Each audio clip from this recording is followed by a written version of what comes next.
Pensemos en esto por un momento. El motor de nuestra vida, el corazón, de repente, ¡pum!, se queda sin combustible. El flujo de sangre se detiene y a partir de ahí, cada segundo, literalmente cada segundo, cuenta.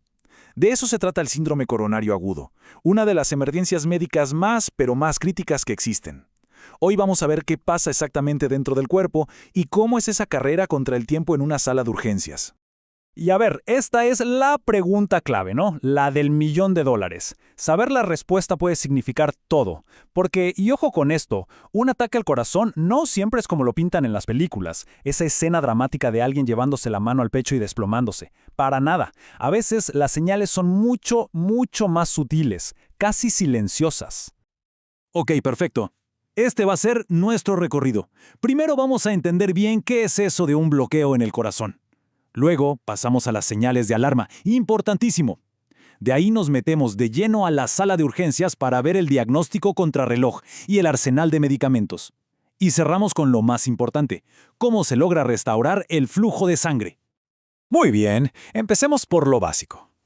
¿Qué es lo que pasa realmente dentro de nuestro cuerpo cuando ocurre un síndrome coronario agudo? A ver, es importante entender que el síndrome coronario agudo, o SCA, no es una sola enfermedad. Pensemos en él como un término paraguas, ¿sí? Debajo de ese paraguas están varias afecciones, como la angina inestable o los distintos tipos de infarto. Pero la causa de fondo es siempre la misma. Una de las tuberías que le lleva sangre al corazón, o sea, una arteria coronaria, se tapa. Y cuando eso pasa, el músculo cardíaco se queda sin oxígeno y, bueno, empieza a sufrir, a ahogarse. Y ahora sí llegamos a un punto que es probablemente el más importante de todos, el que todos deberíamos tener grabado a fuego. ¿Cómo reconocer las señales de alarma? Saber esto es el primer paso, y es absolutamente vital. Estos son los síntomas que llamamos del libro, los más clásicos. Es ese dolor opresivo justo en el centro del pecho. La gente lo describe como si un elefante se le sentara encima. Y ese dolor no se queda quieto. A menudo se irradia, se va hacia el brazo izquierdo, el cuello o la mandíbula. Si a eso le sumamos falta de aire, náuseas y un sudor frío, pegajoso, bueno, ahí tenemos la combinación clásica. Pero atención, porque aquí viene lo realmente crucial. No siempre es así de claro. Sobre todo en mujeres, en personas mayores o en pacientes con diabetes, los síntomas pueden ser súper distintos, mucho más sutiles. Estamos hablando de una fatiga que no se va con nada. Mareos, un dolor raro en la mandíbula o en la espalda, entre los hombros. A veces incluso se siente como una simple indigestión. Hay que estar muy atentos a esto. Este gráfico lo deja clarísimo. Miren todas las zonas posibles. Sí, lo más común es el pecho y el brazo izquierdo, claro. Pero el dolor puede aparecer en el cuello, en la mandíbula, en la boca del estómago o incluso en la espalda, entre los omóplatos. La lección aquí es fundamental. No hay que ignorar un dolor extraño solo porque no está donde uno espera que esté el dolor de un infarto. Entonces, para resumir y que quede bien claro, tenemos los síntomas típicos, los de película, dolor opresivo en el pecho que se va al brazo, y luego los atípicos, que pueden ser cualquier cosa, desde un dolor de estómago a un cansancio brutal. Hay que conocer las dos caras de la moneda para poder reaccionar a tiempo. Ok, la persona con síntomas llega a urgencias. Y a partir de ese momento arranca una carrera frenética contra el reloj. Porque cada minuto que pasa, una parte del músculo del corazón puede estar muriendo. Así que, veamos cómo se activa todo el protocolo. Esto es como una coreografía, pero de emergencia. Todo tiene que pasar al mismo tiempo y súper rápido. Lo primero es lo primero, estabilizar a la persona con el famoso ABCD. O sea, asegurar la vía aérea, la respiración y la circulación. Y casi al mismo tiempo, y esto es clave, se tiene que hacer un electrocardiograma en menos de 10 minutos. Mientras tanto, ya se está poniendo una vía intravenosa, sacando sangre para analizar las troponinas, de las que hablaremos en un momento, y conectando al paciente a un monitor para vigilarlo todo. Y de todo eso que acabamos de mencionar, el electrocardiograma, el ECG, es la estrella. Es la herramienta principal, la más rápida para ver qué está pasando con la electricidad del corazón. Es básicamente la prueba que pega el grito de «Ojo, aquí hay un problema serio» y la que va a guiar todas las decisiones que vienen después. Miren esta imagen, es súper interesante. Nos muestra cómo habla el electrocardiograma a lo largo del tiempo. Al principio, en los primeros minutos del infarto, se ven unas cosas llamadas ondas T hiperagudas. Poco después, en minutos u horas, aparece la señal de alarma más clara, la famosa elevación del segmento ST. De hecho, eso da el nombre al tipo de infarto más grave. Y con el tiempo, el dibujo del ECG sigue cambiando, como si fuera contando la historia del daño que se ha producido en el corazón. Bueno, si el electro es como una foto instantánea de la electricidad, las troponinas son como la prueba de ADN, la prueba forense. Les explico. La troponina es una proteína que está dentro de las células del corazón, tranquilita. Pero cuando esas células se dañan o mueren por la falta de oxígeno, la troponina se escapa y sale a la sangre.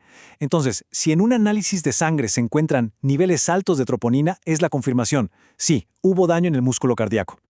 Y a ver, con el diagnóstico ya encaminado o incluso sospechado, no se espera a tener todos los resultados. El tratamiento farmacológico empieza ya.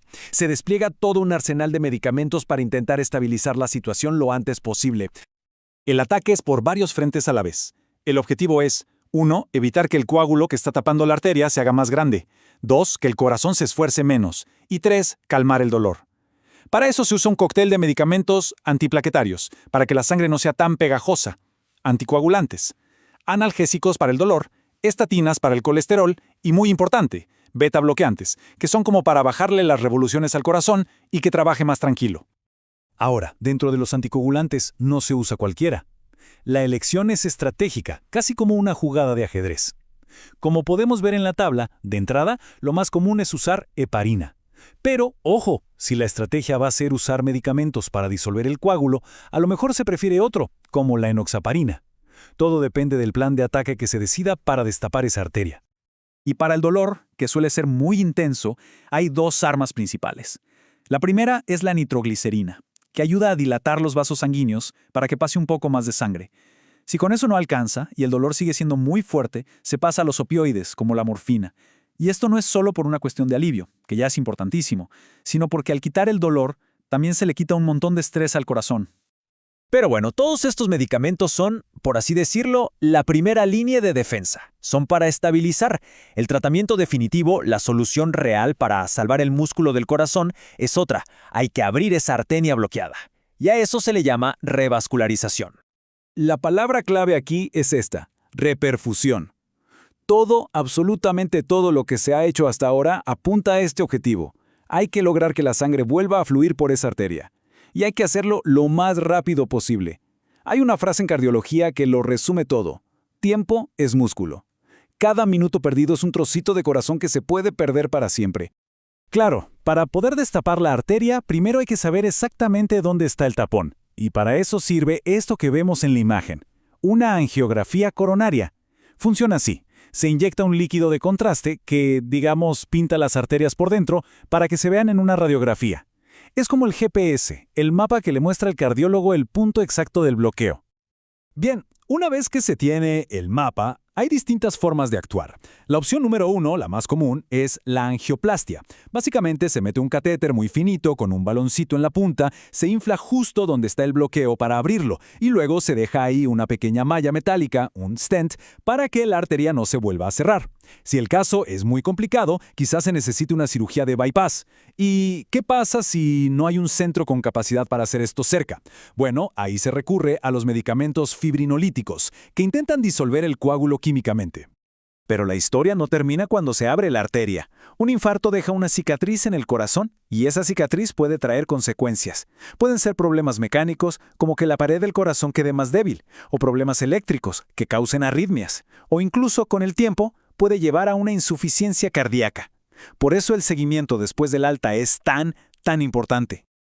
Y así cerramos el círculo. Hemos viajado desde los primeros síntomas, pasando por la locura de la sala de urgencias, hasta las soluciones de alta tecnología para salvar una vida. Pero la verdadera batalla, la más importante, no se lucha en el hospital. Se lucha mucho antes, en el día a día. Así que la pregunta final no es solo teórica, es práctica. ¿Qué cambios en el estilo de vida son los más cruciales para proteger el corazón?